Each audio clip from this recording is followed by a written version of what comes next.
uncle. That's a standing ovation. That doesn't happen very often.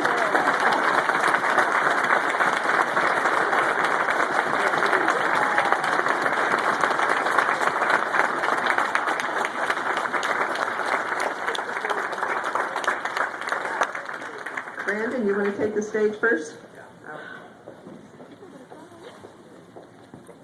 Okay, here we go, Harriet, if you want that one.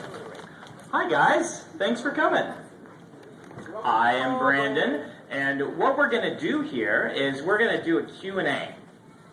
We found that people get really excited about these, and so we're going to move right into that. And you can ask the question of either of us. After you ask your question, I will repeat it so that everyone can hear it, just in case that those in the back. And then if it's for Harriet, Harriet will answer. If it's for me, I'll answer. And we're going to do that for, a half hour or so here. And then after that, we will get to signing some books for you. All right? So, what are you guys curious to hear? And I'm going to take the questions by section so that I make sure I get to everyone. So we're going to start with this group right over here. Oh, right there. Question. Where did the idea for the zombies come from? Are you speaking of Hinderstep? Or of what? Yes, you're speaking of Hinderstep. Hinderstep came out of working with Bubbles of Evil and things like this, and Harriet saying to me at one point, the book's not creepy enough. She said, go read, and she gave me the scene with the dead rat from earlier. Was it Eye of the World that has that scene with the dreams and things? She's like, get me some more creepy. It's supposed to be getting worse and worse, and so I'm like, all right, creepy it is, and that was where it came from. Just for the nature of inspiration. All right. What? Oh, you were just saying hi? This is the father of my assistant, Peter, and so everyone say hello to him when you see him. My assistant is very, very helpful, and this is his wonderful father. All right, so what other questions do you guys have?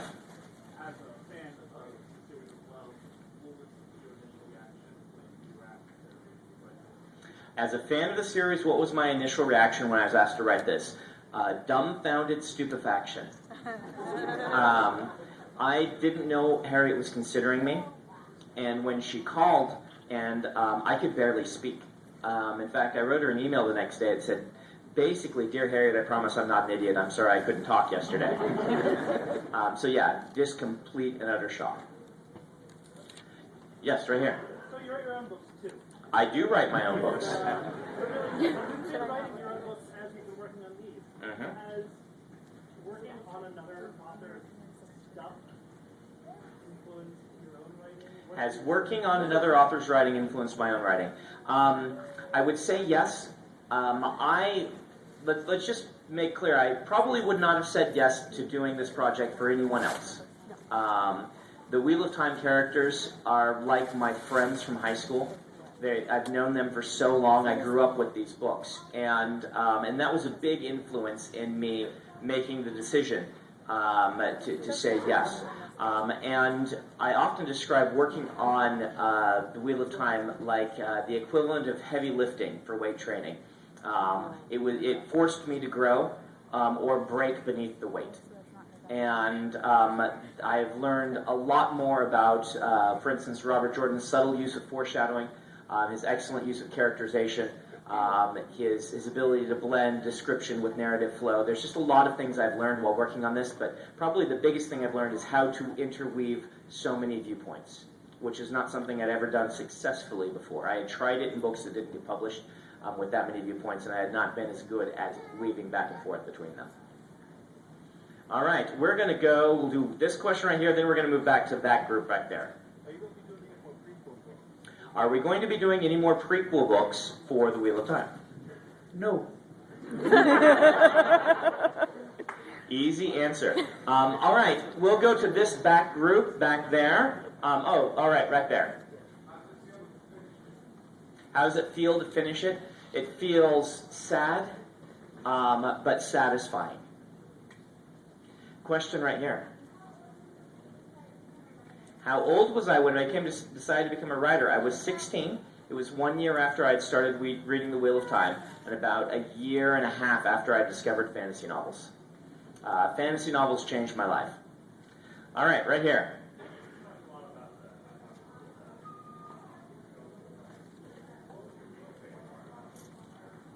What was my least favorite part about this entire project?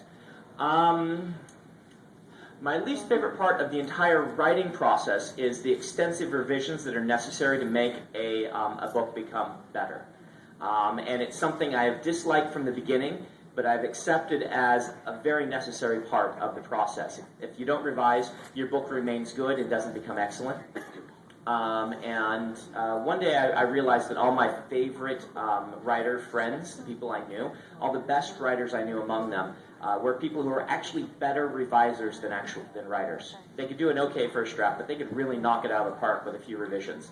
And so revising has never been my favorite part of the writing process at all. I like to be discovering new things and writing new things. And part of what took me so long to get published, for those who don't know, I wrote 13 books before I sold one. Elantris was my 6th novel. And the reason Elantris sold is that's when I finally sat down and said, I really do need to revise. I can't just keep telling myself, I'll do better on the next book.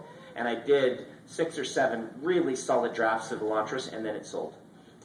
So specifically Wheel of Time, I don't know if there was a least favorite part. The most challenging part was keeping track of all the side characters. That was really tough. There are so many of them, and Robert Jordan was so good at giving them distinct voices. I've got, Rand and Perrin and Egwene down. I know them like I know my family. But, all the wise ones and Aes Sedai, this can be a little bit rough to do. And I'd say that was definitely the most difficult part of the process. All right, hand in the back.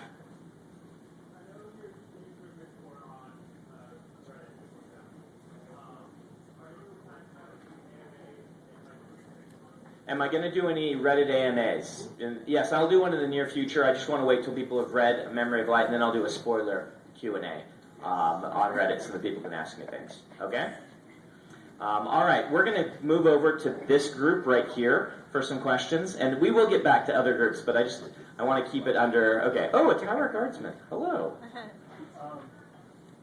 Obviously, this is another person's writing, and I know some writers discover what they're writing along the way. Uh-huh.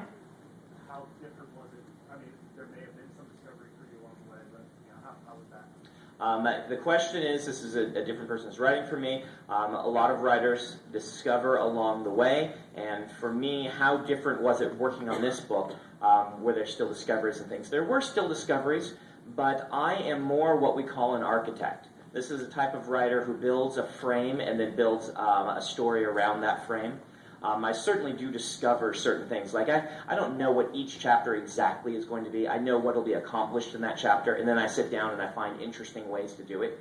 But on the macroscopic scale, I almost always know exactly where I'm going when I'm writing a book.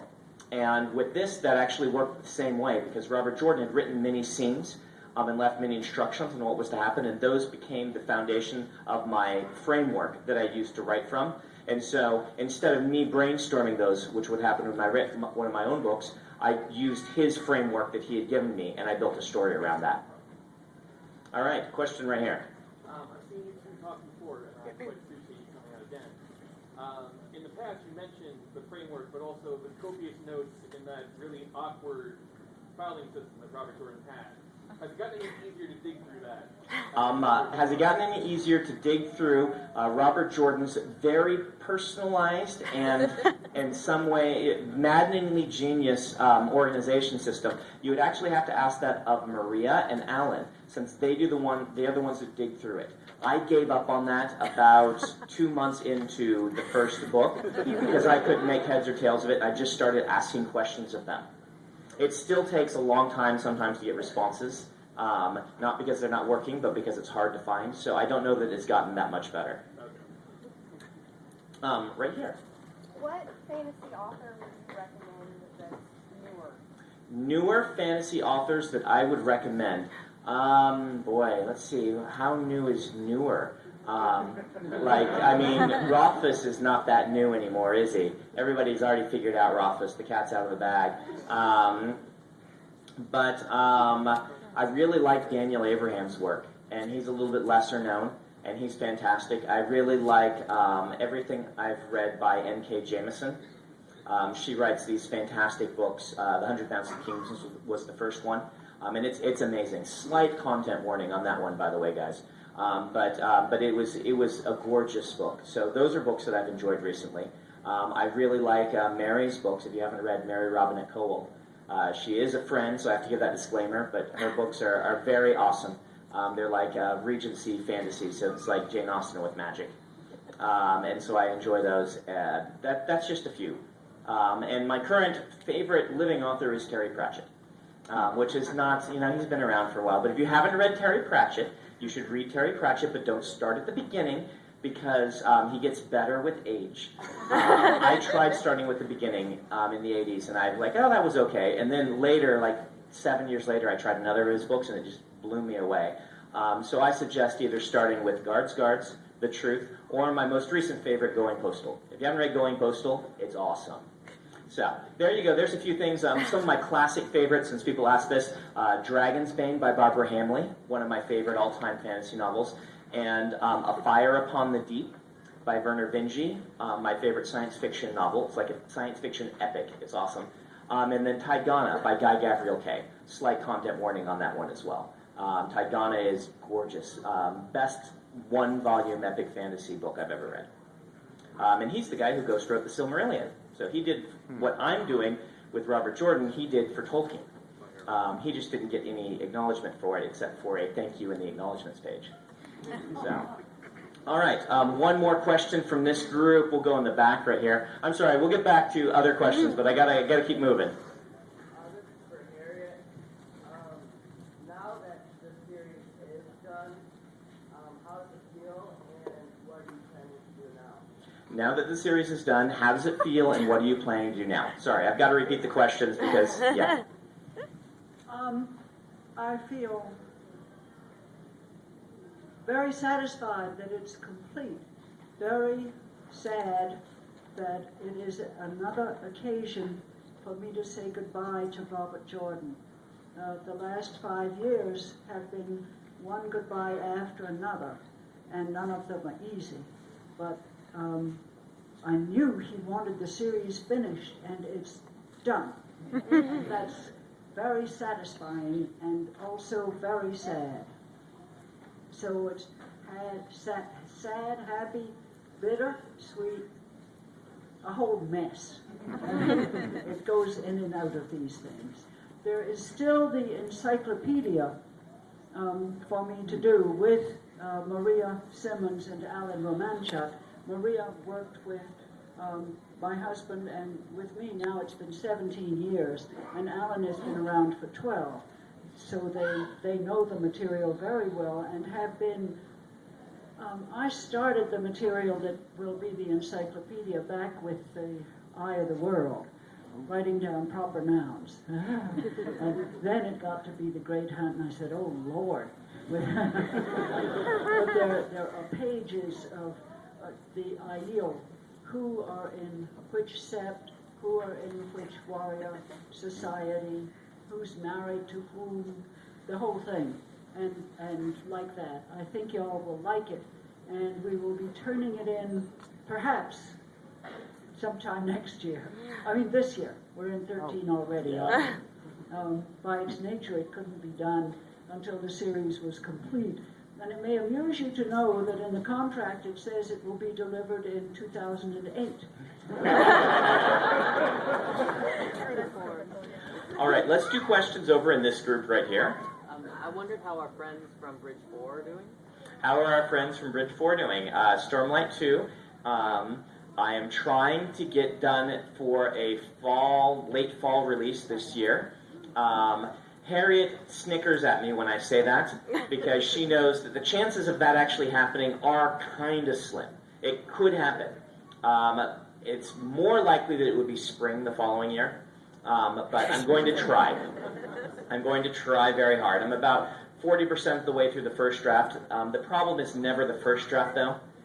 Revisions take a long time on a book this big. And it's like Rothfuss once described it as, it's like 90% awesome, but you don't want to release something that's only 90% awesome, and that last 10% is really hard to get to sometimes. So we'll see. And then production on an enormous book is also very time consuming, and the way I think of it is there will be Gellusil on the coffee carts at Tor, or other remedies for stomach upset. While once you've released it, they're saying, you want this book by when? Tom, who runs Tor, is as optimistic as well. I noticed he has little stickers. There's copies of Way of Kings to give out as prizes for like the trivias and things. They have a sticker on it that says, watch for the sequel, late 2013.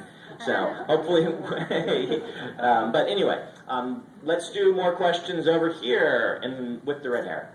Hi. Now that you're done writing and you've been with these characters for so long, which character do you think you'll miss writing the most? Which character will I miss writing the most? That's an interesting question, because usually people ask me my favorite character, which is easy, because it's Perrin. And always has been Perrin. But miss writing the most, I'm actually going to say Matt, because Matt was one of the ones I struggled with to get right. And Matt, for me, was an evolution between Gathering Storm, Towers of Midnight, and finally this book, where I really feel like I got Matt. Like I really understood him, if that makes sense. Yeah. And in this one, I finally got down kind of the mix of incorrigible silliness and complete awesomeness that is Matt. It's a really hard dichotomy to get right. And so I'm going to miss that because it's something I finally got good at, I feel, where I started good at Perrin. Perrin's always made sense to me. So there you go. All right, in the back in the blue. This question's for Harriett. First, thank you both. Harriett, it's been a series we're over 20 years now into it, and for you, who've seen the ups and downs, I wonder what was the best or maybe most important memory to you through this entire process? What was the best or maybe most important memory to Harriett through this entire process of working on the books? Well, I'll never forget when my husband handed me the first section of The Eye of the World. It was about a third of the book.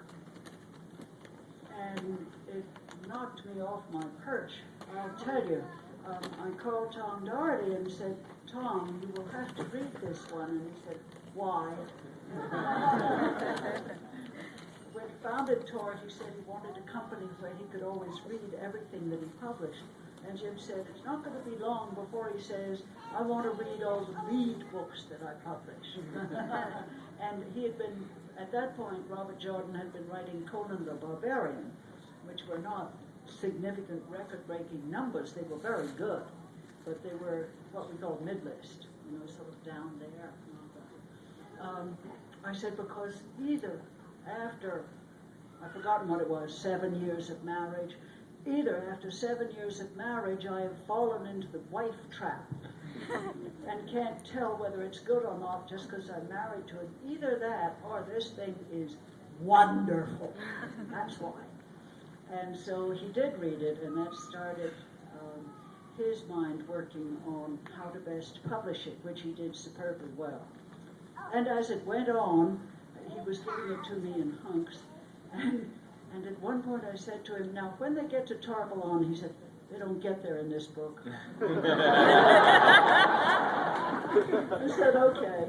And then, when they go to Rudian, that surpassed the beginning. That still, to my mind, is so superb. Just absolutely gorgeous, gorgeous writing. So that was high. And in one of the books, and I've honestly forgotten which one it was, I said, honey, this is a boring section. You've got talking heads, talking heads, talking heads. Can't something happen? So somebody gets dead.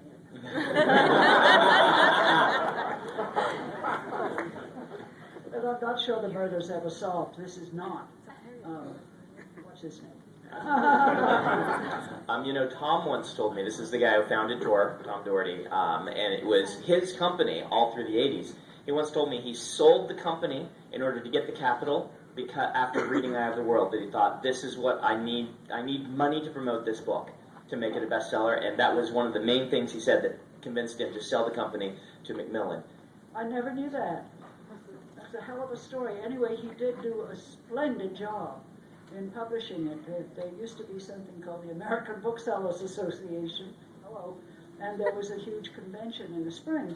He had bound galleys to hand out freebies to booksellers, which was common in those days, but what was not common is that he did a double, full color cover on the book. Nobody did that. They had little gray covers, just the name in type, and that started the ball game. It really did. He just did what he does better than anybody else, and he did it for the Eye of the World. It was great. He's been a wonderful publisher all the way through the series. Other questions? Right here in the purple. So having had like the Wheel of Time be your job for 3 books, can you still read the books and appreciate them for? Can I still read the books and appreciate them after the Wheel of Time being my job for so long? You know, I still read Robert Jordan's books, and enjoy them. And I did that just recently, picked up one and started reading through it. I don't reread my own books usually, unless it's to reacquaint myself with certain things so that I can work on a sequel or whatnot, because I will simply find too many things I want to change. This is the artist's dilemma. You've got to let it be done. You can't go back and continually tweak and revise and rewrite. At some point it just has to stand as a work of art, and reading your own books again, it's too dangerous for me to do that. So I don't reread mine. So I've never reread Gathering Storm, for instance. Now, I did read it 14 times while we were revising it, so I know that book pretty darn well, but I haven't reread it since. Rainer? So you got a special privilege to have everything that was the memory of life now in the 3 books presented to you at one time that we didn't get. We got it in book by book. Was there anything that you, as a reader beforehand, then to become author, was surprised? And oh, good question. So I got everything at once. Was there anything in there that surprised me? There are 2 things that stand out that are moments when I was looking through the notes I was like, oh. And then there was one that I'm like, oh no. The 2 that were in Gathering Storm, where Egwene gets a special visitor, and colors of dresses are mentioned. That one was kind of mind-blowing to me, and that's one of the scenes that Robert Jordan had complete. Not like I had to write into it and write out of it, but the important parts you're thinking about were done. The second scene was in another section that he had complete, and this is where at the end of Towers of Midnight, someone you haven't seen for a long time and someone else have a romantic moment together. And that surprised me. I was not one that was expecting that. It's well foreshadowed, but I just hadn't been expecting it. I actually went to Team Jordan. I'm like, this? What? And they're like, no, it's in there. Here, look at this, and all the foreshadowing. And I just completely missed it. And so those 2 were the surprising moments for me. The kind of, oh no, moment was when he didn't actually write the scene. He just made a sentence that said, oh, someone's plugging their ears because they don't want spoilers. I'm trying to talk around the spoilers. So in Gathering Storm, there is a scene where a certain member of the Forsaken gets spanked. And Robert Jordan wrote, this happens, and she gets spanked. I'm like, I have to write a spanking scene? I've never read a spanking scene. That was kind of like, come on, Jim, do I really have to do this? But it was in the notes, and there was no good reason not to. It's actually a very good scene, so I went ahead and wrote that scene. So there you go. All right, we're going to go, anyone in the way back there that didn't get one? Ooh, right there, okay. You're going to have to belt out your question, okay? Yes. Yes, you. All of the females in your book can be very independent and strong women. Do you believe you can write them that way from your perspective, or is that your experience, or how you wish women were? Okay. She's saying the female characters in my books very independent, strong women, and what is behind that? There's a couple things behind that. The first is that my mother graduated first in her class in accounting in a year where she was the only woman in the entire accounting department. That was an era where that wasn't something that a lot of women did. And so I've had quite the role model in my life. But beyond that, it's kind of an interesting story. I discovered fantasy with the book I mentioned earlier, Dragon's Fate. Wheel of Time wasn't out yet, so it's okay. But I discovered Dragon's Fate by Barbara Hamley, and my teacher got me to read this, and I came back to my teacher and said, people write books about dragons? She's like, yeah, there's a lot of books about dragons. Go read them. And so I went to the card catalog, which we had back then in the Stone Age, and I flipped to the next title in the card catalog, and it was Dragonflight by Annie McCaffrey. And so I'm like, well, this has dragons. Maybe this is good. And it was fantastic. If you haven't read Dragonflight, it's amazing. So I read through all of those in the school library, and I'm like, well, what else is there? The next card in line was Dragon Prince by Melanie Ron. And so I read through all of those, which are also fantastic books, and one of the best magic systems in fantasy in Melanie Ron's Sunrunner books. And so I got done with those, and at that point, a friend came to me